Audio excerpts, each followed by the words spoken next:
Reda, thank you for coming. It's great to have Reda Aoulamine, an attorney from Casablanca, here with us at the Moroccan American Trade and Investment Center. Reda and I have known each other for a number of years.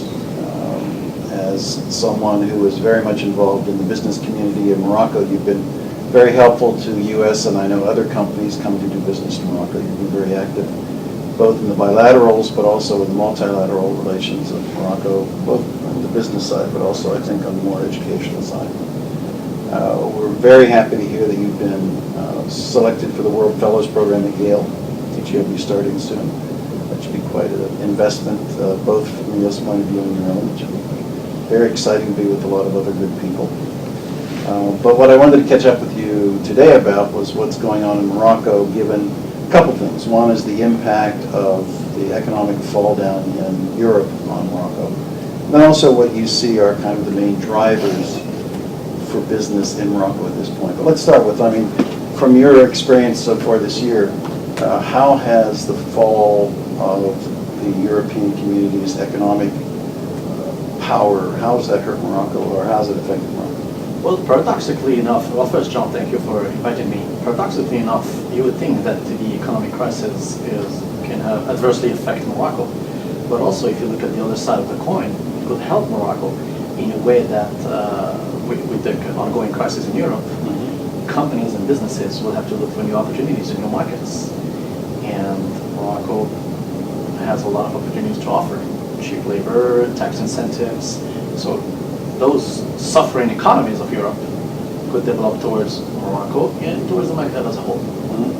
Do you see in your work a growing interest in Morocco, both as a business destination for exports but also for investments, or is it kind of flat right now? Or? Absolutely, absolutely.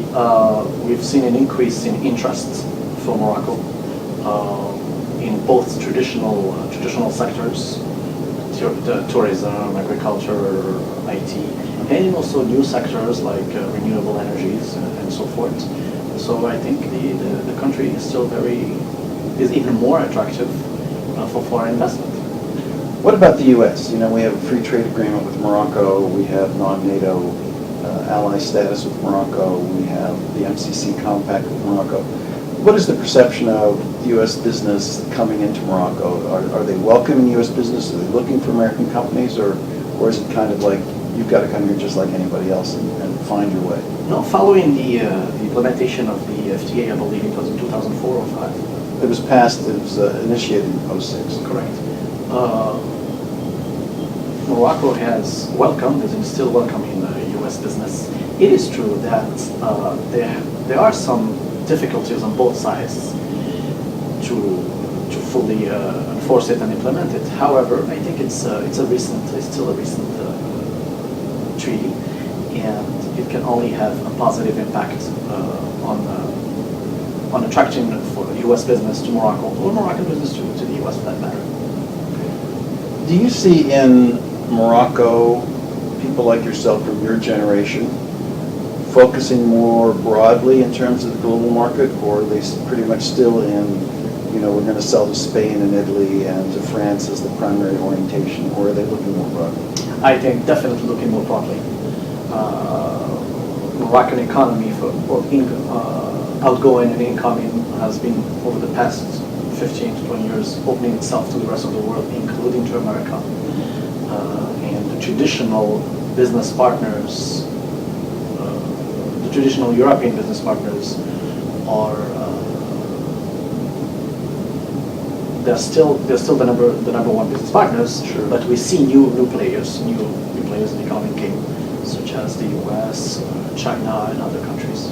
Yeah, I've been struck by the fact that 3 of the delegations that we worked on in the last 15 months were Chinese. Absolutely.